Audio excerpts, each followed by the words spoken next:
I'm going to start with you, Bob, because a lot of people may not know, who you are or what you do. Could you tell us a bit about your background? Sure. I spent 43 years working for one company, which is very unusual these days. I started with Douglas Aircraft Company as a summer job. And as my career was evolving in 1968, I was asked by my boss if I had any ideas about what he could tell the Air Force about how we get to orbit 10 years from now. And so for a joke, I said, well, why don't you tell them how the alleged UFOs do it? He said, that's a great idea. Why don't you work on that? So that was when I read my first UFO book. It was by Don Menzel. And I looked at it, and I concluded that this guy is ignoring all the data. And then I read another 50 books. And a year later, I was standing in for my boss to report on how well we were doing on contracts. So our job was to get new contracts. And I said, well, we're doing fine. I gave him the regular report. And then afterwards, they said, well, Dr. Wood, we don't hear from you very often. Could you tell us a little bit about what you do that's interesting? And so in a moment, I decided to say, well, you're not going to believe this, but in fact, I've read 50 UFO books.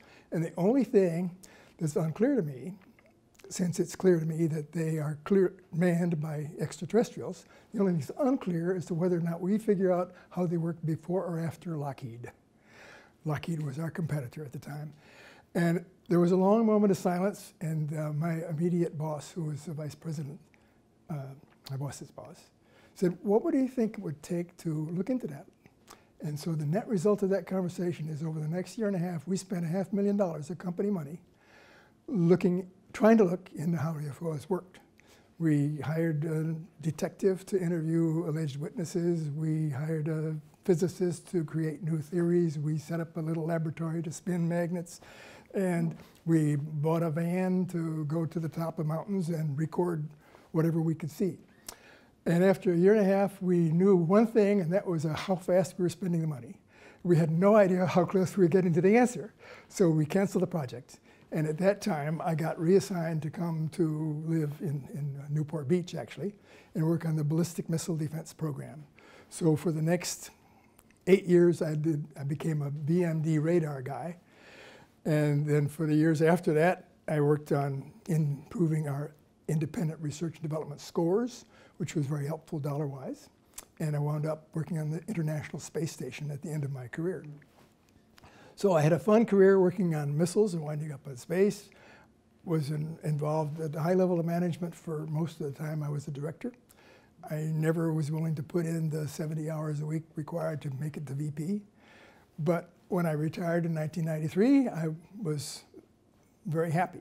And then one of the guys that I had hired for this project was Stan Friedman, because he had a reputation of knowing about the literature. Was this the UFO project that put you on? They UFO paid you to hunt UFOs. Yeah, right. So when I retired in 1993, about a year later, I got a call from my former employee, Stan Friedman, and said, I've got a document that's a fax of something that looks kind of interesting. He says, technology, recovery and disposal. He says, a fax. Would you be interested in trying to authenticate it? And I said, sure. So I did that, and that's when he became involved in authenticating questioned leaked UFO documents that were classified. And this particular document turned out to be a winner, because I went personally to the government printing office and showed it to a guy who was involved at that time. 1954 was the time of the document. And he looked at it and he said, well, based on the content, I'd say this is a hoax, because the title was Extraterrestrial Entities and Technology, Recovery and Disposal.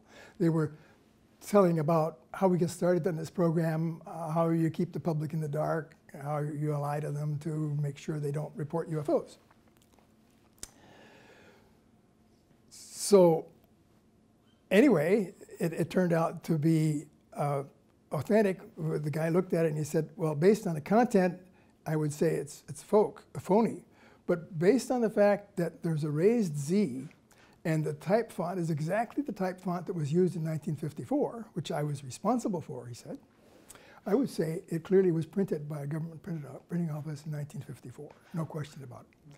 So that established my credibility in the UFO community. And people started sending me more question documents to authenticate, many of which were top secret. So you wound up in this position where you're now the guy Yeah, I'm the to guy. talk to about authenticating these documents. And by the way, on that particular document, I remember finding that online and reading it, and I was like, what is this? What is this? Yeah.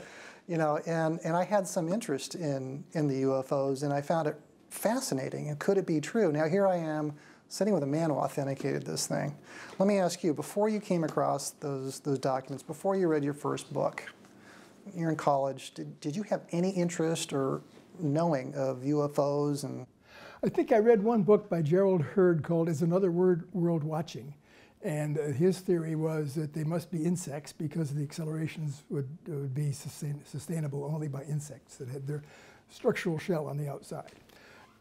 And that's, as I recall, the only book I ever read until I read this first one by. But it's playing our realm of knowledge of three-dimensional aerodynamics and nothing about inertial.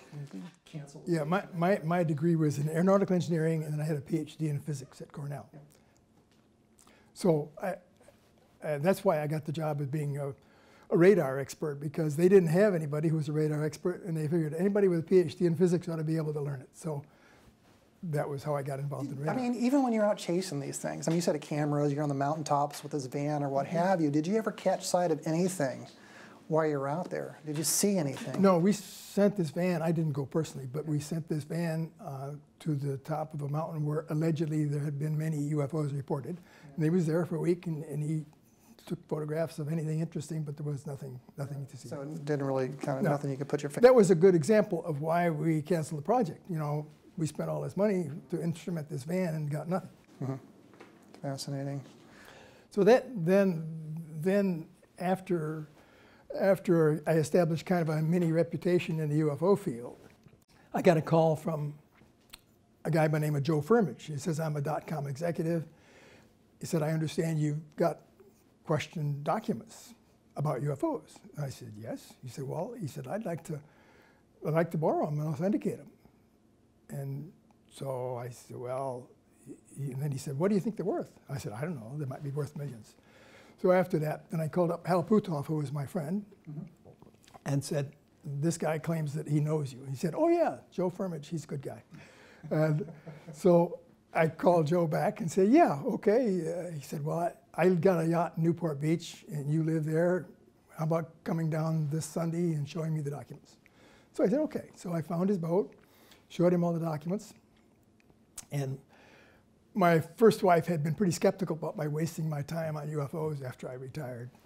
So I had a little skeptical attitude when I visited with Joe. But Joe looked at him, he said, these are exactly what I want.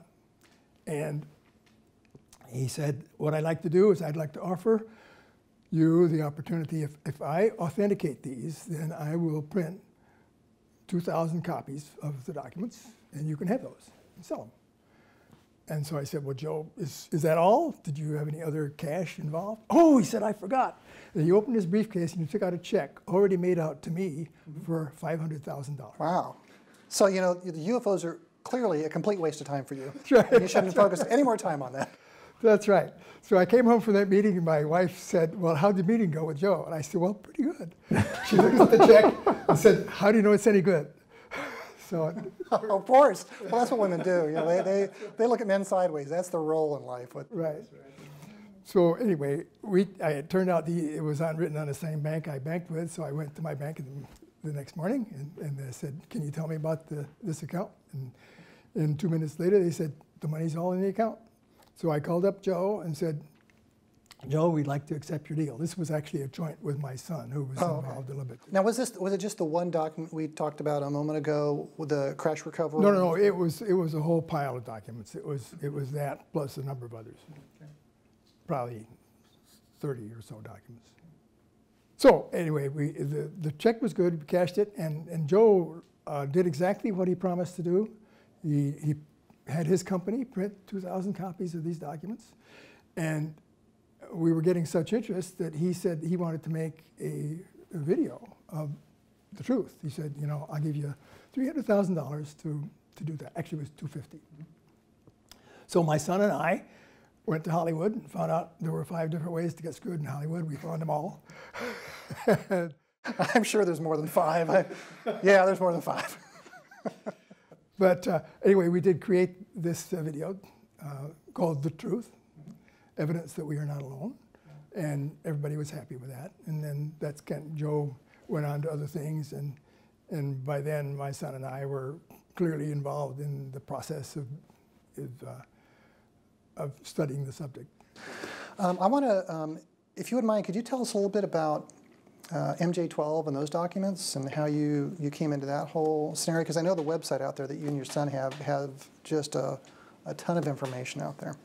Well, yeah, the website is majesticdocuments.com, and that's where my son actually set up that website. And in that website, we put in a high-quality scanned copy of every document that we have. Actually, most of whom, all of which are in the other room, just a few feet away from where we are. Each document has a story to tell of its own, and then there's an authentication issue associated with each one, varying from really rock solid occasionally, where it's a copy of something that was supposed to go to the MJ12 of the CIA, and, to documents that seem to be the right kind of words at the right time, written by the right guy, but you can't prove that they're actually were, in fact, top secret documents. So I get the impression that maybe there's, I haven't really dug too deep in all honesty. I'm not super familiar with MJ12, a little inkling about that. So for our viewers who don't know. Well, I think a good example of an MJ12 document would be one that was written during the very early part of the war, actually just before the war, because at the so-called Battle of LA, which is like February 25th, 1942, after we shot down after we used 1,430 rounds of ammunition to try to shoot down one or more craft, then there was some information that Bill Tompkins got, but also there were some documents that were written, one by Marshall, who was the head of the Army, and to FDR, and one from FDR back that basically said, one of the documents said that we had recovered 2 craft. One was shot down in the San Bernardino Mountains, and the other was salvaged by the Navy at sea. So thank you for that, because I know I've talked to Bill a bit, and we've discussed this in our conversations, but other than what Bill said, I was unaware that there was actual documentation that indicates that actually happened. That's the earliest top secret documents that I've seen, and then it begins a string of classified documents throughout. One of the things that Bill told me recently that surprised me a little bit is that the documents that he was dealing with, even though they were clearly super top secret, were not stamped at all. And the Navy seemed to feel that that was better protection if you just control physically. Bill, was it an issue of better protection, or was it just they hadn't maybe advanced their compartmentalization of security to that point? Actually, like Bob says, it was so classified, the best thing to do is not classify it at all and keep it in your own facilities. And the admiral that was handling that, Admiral BOTTA, 4-star, that was his approach. He just said, we're not going to put any document out of this facility that's even confidential. So every trip that we made, we didn't handle any security documents. Unbelievable. So all these documents you're digging up that you're now authenticating, be the MJ12 or other governmental documents that are kind of pointing some kind of evidence, be it circumstantial or otherwise, they're not marked. They don't really kind of give the blessing that this thing ever existed within a security structure. Well, the documents I'm talking about, MJ12 documents, were all marked. Oh, those were marked. Oh, yeah, those were marked top secret, and in some cases only secret, but mostly the ones that were really important were the ones that were marked top secret. The people who challenge, the skeptics sometimes who challenge the authenticity. Yeah, let's talk about them. I mean, what kinds of things are they saying? Well, one thing they say is that the first place, they don't follow the procedures for classifying documents. And then they go into detailing, this is what the procedure says, and this document doesn't follow that procedure. And so they're unwilling to accept that the security person in charge of a program can do whatever he cares, no matter what the official rules say. And that idea has just never seeped through into their minds. So that's the first challenge, is they don't follow the procedures. And then, of course, the skeptics go on to say, well, how would you ever keep this secret? You know, and that's still an extremely valid question. I mean, as I've talked more and more to Bill and learned more and more about what really went on that we didn't learn about, I mean, basically, if you can convince somebody that the Germans got to the far side of the moon before the war ended, then you can convince them of anything. But it's very hard to make that first step. But that's where it is. I think we really need to establish the fact that there's a process in place that actually controls what the public can learn in multiple levels of great sophistication, and that's been going on since the Manhattan Project. It started with compartmentalization. Yeah. So for you, it's a chase, really. I mean, I can see the passion you have with this. I mean, you've got to be doing it for this long. I mean, there's a passion there, clearly. For you, based on all the research you've done, is MJ-12 real? Oh, absolutely. Yeah. They don't know everything that's going on, though. The MJ-12 people who were mostly associated with Air Force thought that they were a separate entity and were really in charge of everything. But what they didn't know is that, in my judgment, the Navy took the ship that they got in 1942 and they started to reverse engineer it right away. They didn't wait for anybody but Forrestal to tell them to go ahead and do it. And so I don't know where they did it, but China Lake would have been a good place to start. So my guess is that craft got shipped to the Navy, and the Navy people did the best they could to try to figure out how they worked. Mm-hmm. I think it still took the Navy, you know, a decade or so to get enough smarts to figure it out. Right. But I think the Navy was the first to get the essential ingredients of trying to replicate them. The interesting, ironic thing is when I was first offered the opportunity in 1968 to figure out how they work by my management, the thing that makes me really think twice now is that it had already been done when I'm in 1968. I'm sure that the Navy knew how they worked by then, and probably the Air Force too. Interesting, but Douglas didn't. No. No. As close as Douglas was to the Navy, you'd think, you know, hey. Well, the first crash actually was a crash at Cape Girardeau when there was a minister who was asked to come up to bless the bodies. And that crash, the Army got parts and the FBI got parts. And then, of course, in the Battle of LA, the Army got more parts and the Navy got parts. The CIA, in the meantime, was lurking in the corners trying to get their hands on whatever they could, the counterintelligence people, the CIA, Angleton in particular. So that these multiple agencies all trying to keep control of the recovered parts, not knowing that their colleagues had other parts. Well, I mean, but Bill, your book kind of touches on a little bit of that tug of war with parts and pieces. Yes.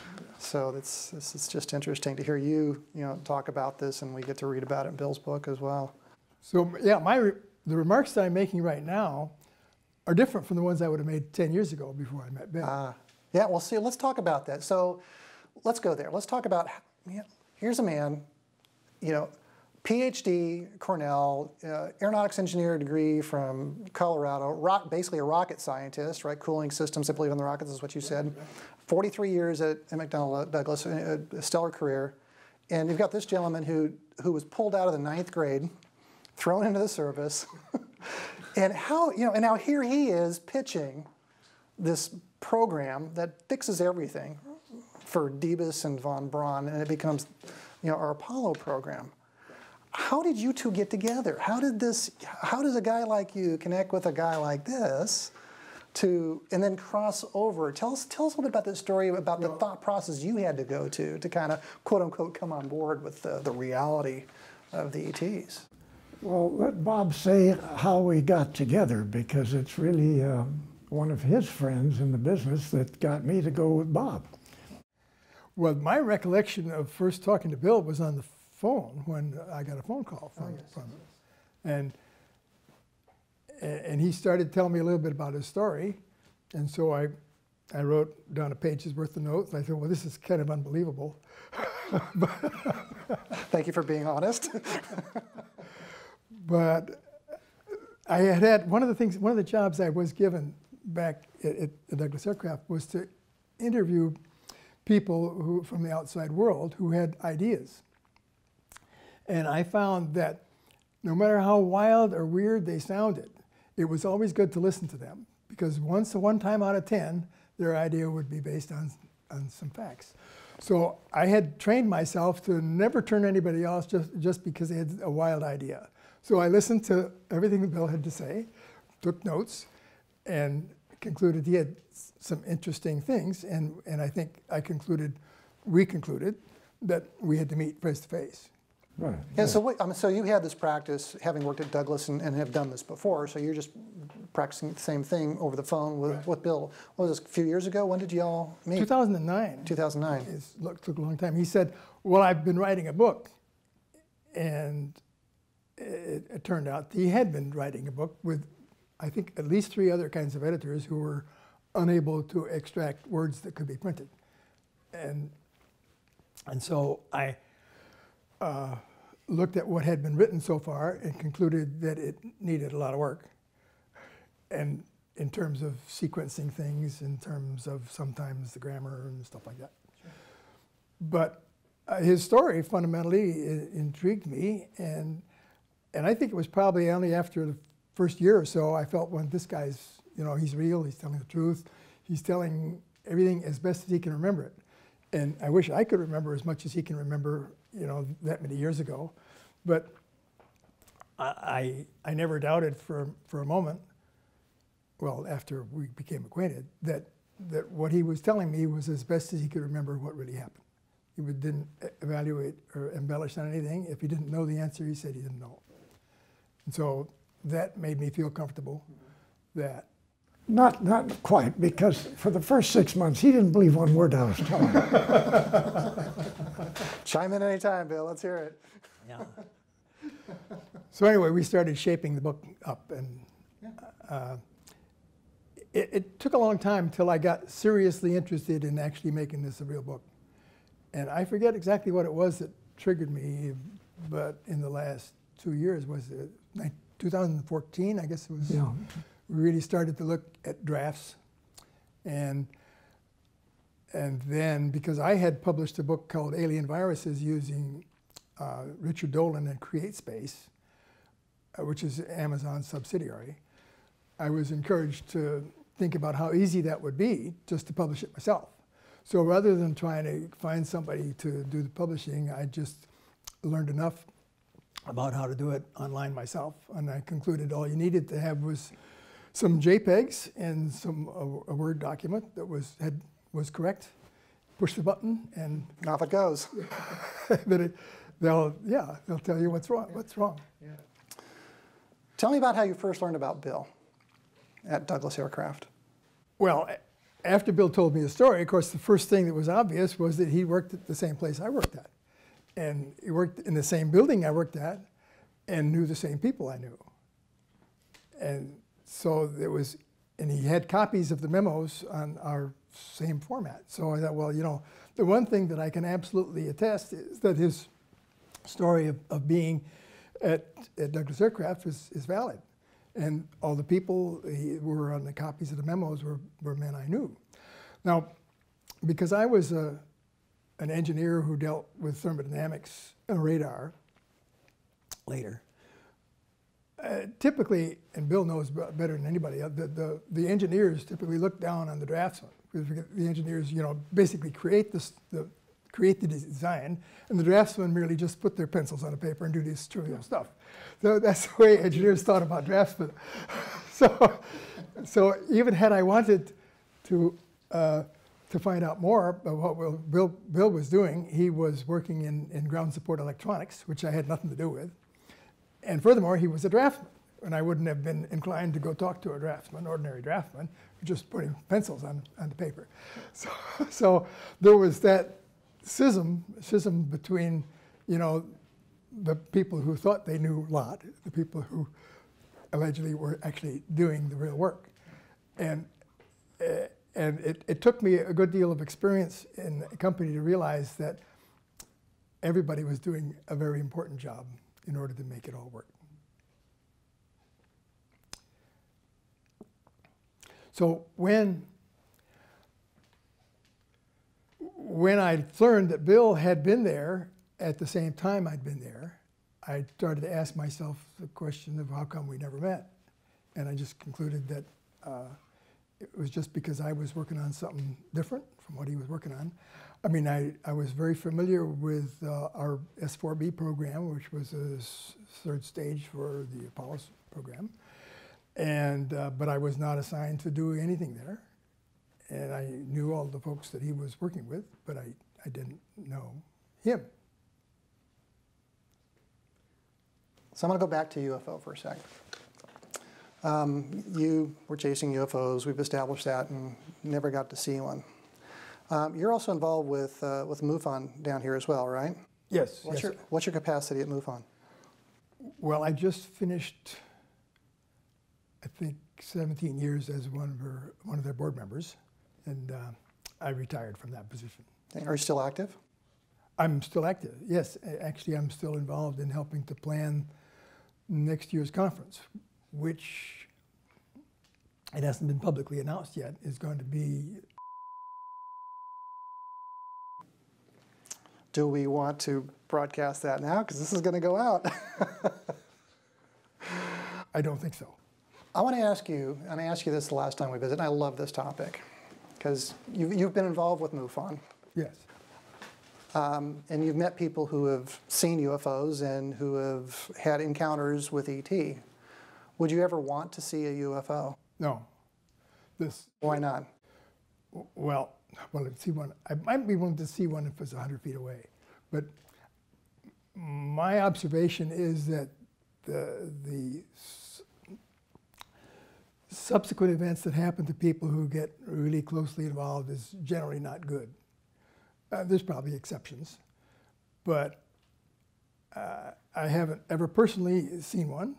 I've never personally been threatened that I'm, quote, saying too much to the public. I've spoken with the Rotary Club, the Exchange Club I belong to, telling them what's really going on, and nobody seems to care. So, yeah, it sounds about right. People are pretty busy with their lives, and it's not anything that kind of affects them. Right, but I think with respect to actually becoming involved with interacting with an alien, I don't think that would necessarily be good for my life.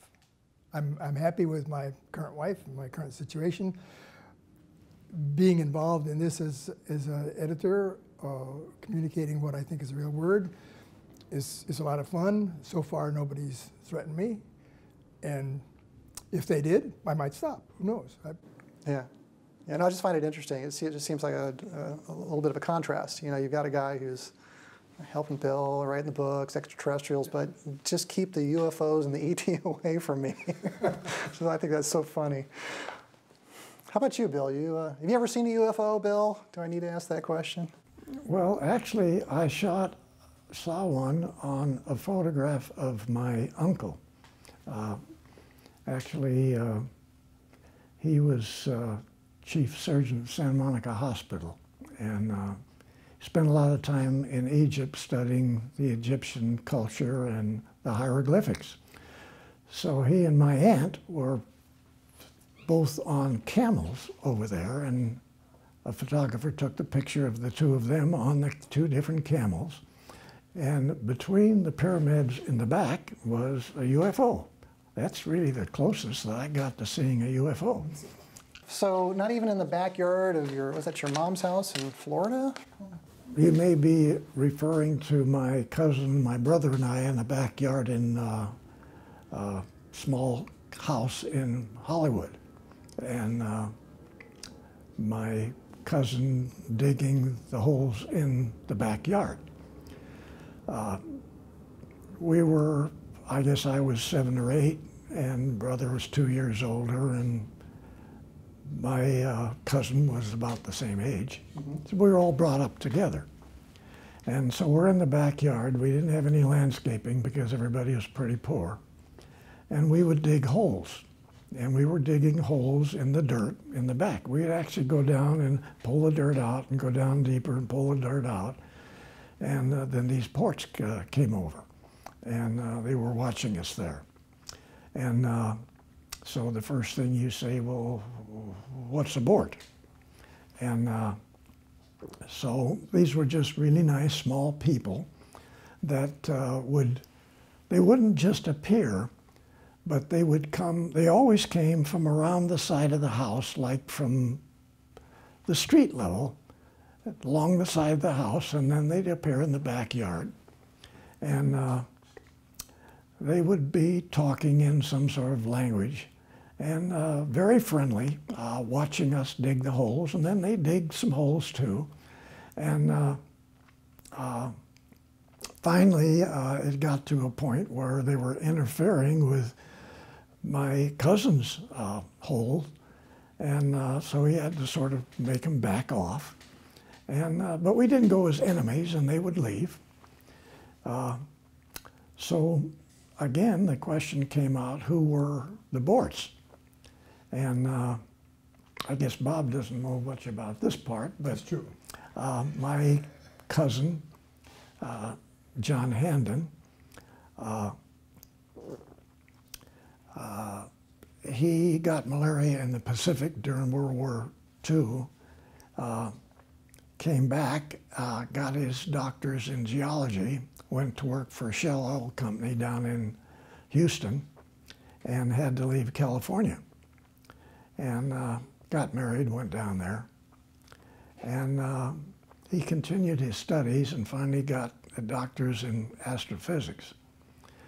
And he became a very prominent astronomer. And he was funded in a hole drilling program off of the East Coast down on a platform underneath the ocean where they drilled down the deepest hole for research at what the planet was made of underneath the ocean bottom. A lot of publicity about it. And so he became an advisor to TRW Systems, which I worked at quite a number of years after I had left 12 years at Douglas, where Bob was. And so he became a consultant to us. And it was interesting that his Borts continued to be involved in his drilling of the deepest holes on the planet. Is this the first you're hearing about this? Yes. And so John got funded. He became Dean of Texas A&M, and got considerable money to study extraterrestrials. And of course, his interpretation of the Borts were that they were extraterrestrial children. That's in the backyard of a small house in Hollywood. So you know, if I'm an ET child, where am I going to hang out? You know, there's a backyard in Hollywood. Let's go there. Yeah. Let's go dig some holes. So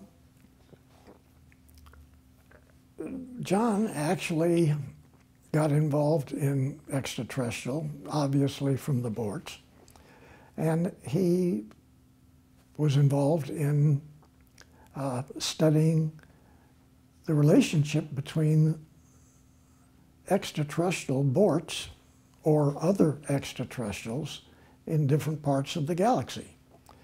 And he did many studies reviewing what extraterrestrials, who they were, what they were involved in, why they would possibly be here, were they actually here? And here he is, an astrophysicist. His job is studying dirt, structure of the planets, comes up with all kinds of philosophies about different extraterrestrials from different planets in the solar system. Is this written up somewhere, Bill? Yes. He's very well written. You got something to read, don't you? Well, no, I'm just saying that that's just a part that Bob and I hadn't gotten into much. But it was fun with them bouncing around in that backyard. With parents around, adults see them? I mean, was it just you kids back there? People didn't see them. Other people didn't see them. They were there, but they didn't see them? Yeah. Yeah, that was the question. Good question, Bob. So there were adults there, but they couldn't see the boards. Yeah. But you could. And so obviously there was some sort of a connection there. Now, I have to go back from that to Uncle Harding's hobby, because like we said, he was chief surgeon at the Santa Monica Hospital, was making extremely good money, had a beautiful, large home 4 blocks from the beach in Santa Monica. And when my dad was out of a job, we stayed with them for 2 years. And he and his wife and the 3 daughters were taking continued trips to Egypt, storming over and inside of the pyramids and making arrangements to bring back all types of Egyptian artifacts. Now, Uncle Harding was convinced that the Egyptians were related to extraterrestrials, and he was convinced that extraterrestrials existed out in the galaxy and were somehow being involved in what's taking place on this planet. So his work was studying everything that he could find, looking at all aspects of the Egyptian civilization here on this planet, and what were all the artifacts. We brought them back. He had thousands of photographs he took over in Egypt.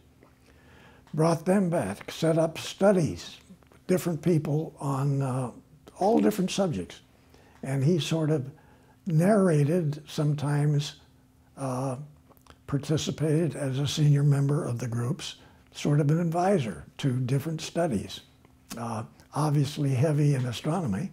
This is over at TRW? No, he did this mostly independent with his work in Texas, in Houston. And however, he was an advisor to Caltech. He was also an advisor to TRW systems, and became a principal in the program. What the Borts had to do with it, anybody's guess. The principal in what program are we talking about, Bill? Primarily in communications and in interpretations of the language, interpretations of the hieroglyphics, and because I have to say, I was at Douglas when Bob was there for 12 years, but we never worked together there. But we worked on many of the same programs, same missile programs, and just doing different things. And so at Douglas, I sort of got involved in a different manner than Bob had on extraterrestrials. And so I was addressing some of the things that I had been involved in the Navy, which were heavily involved in the Germans being supported by reptilian extraterrestrials before World War II and during World War II. And this is a whole different story, a whole different box. Right, and we can go there in a bit. I want to go back, just try to summarize some of what you said, because I'm a little bit lost on Dr. Harding, his work with the Egyptians. What is the communications? How does that tie into aerospace, UFOs, is it supposed to, or is this just a sign? Well, yeah, remember he's a geologist, a geophysicist, and one of the areas which TRW was studying, Redondo Beach, was the geology of the planet as being maybe not the best thing that we would like to be. So both... You're talking about stability. We're talking about the actual structure of the planet from an astronomer standpoint, structure of the planet from a structures standpoint, where both of the two areas, TRW and my cousin's work, were studying this planet. They were studying the other planets and the moons in the solar system. They were studying the distances. They were coming up with different reasons for strange things happening in the the planets around the solar system. Strange things were happening with possible extraterrestrials. So one of the studies at TRW was to take a look at the planet itself from, say, thousands of years ago. And way back, of course, they found that there was only one continent on the planet, and it was on one side of the planet. So they made the assumptions that the planet was trying to fix itself because over several weeks, these single continents moved out into separate continents.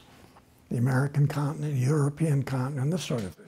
Are you following, Bob? Yeah, I think it was several years, but not that's the way Bill talks, yeah. So weeks is years, decades, whatever, so it's all good. Time has gone by. Yeah, but this effort is very interesting. Well, yeah, I'm trying to tie it all into like the Egyptian communication thing. I mean, we're like, you know, we're out in the stars, we're back here, it's structures. Well, if I could inject for a second, one of the perspectives that I think the person would need to understand what Bill is saying is that his time at TRW, which was like 68 to 71, somewhere in there, that TRW's scope of activities and involvement was huge. There's anything that was an unanswered question in the world is something that they would look at. Right. And so they'd set a team of people on it that would be unique to themselves. They wouldn't talk to other people. It would be compartmentalized. It was a classic example of compartmentalization. So they would study it down as deep as they needed to and get the answer. They would, for example, some of the kinds of questions they were trying to answer is, well, who really built the pyramids? You know, and well, is that what Dr. Harding was doing then? Was he part of the TRW research into the pyramids and all these artifacts? Because we kind of went from borts to the pyramids to structures to, you know, TRW. So I'm just trying to connect the dots and understand how Dr. Well, that was just one example, but I was trying to say, you know, there's a dozen different subjects that TRW was studying. Like, could you invent some other way to get engine for cars other than gasoline? You know, and that's one of the examples, the Joe Papp engine that Bill was actually in charge of, that was canceled by the people from Detroit. Mm-hmm. And then how did they actually build these underground tunnels? Issues like that. What was the story on Muslims? Is there? I'm not quite sure what question they were trying to answer, but sure. But there was but they had a dozen or so studies of this sort, each one of which at the end of it would be something that was extremely exciting to mankind as a whole if they knew the answers. Mm-hmm. And literally, they had unlimited funds. This was very, very unusual. It was really the first major think tank type of an organization that just had nothing but money to study literally every subject, like Bob is saying. Mm-hmm. So there was hundreds of laboratories, hundreds of sub-laboratories. And like Bob said, they were compartments. They didn't know what was going on in the other labs. Remote viewing would be a good example. Okay, there you go. Very heavy in remote viewing. And so the point was that here is this astrogeophysicist cousin of mine who then becomes an advisor to the people at TRW that are studying galaxies. They're studying not just stars and planets, they're studying different galaxies. And then they're come to the conclusion that there's more than one galaxy. And within less than 3 years, they figured out when I was there that there may have been 1,000 galaxies. And again, today, we know that the new number is 2 trillion galaxies out there. Sure. So, but these fellows were just scratching the surface on all this front end type of programs, not even having an agenda or a requirement to come up with something. They were simply studying it, these top level people, and here my cousin would give a briefing on his thoughts of what the structure of the planet was, why it was a poor place to be, because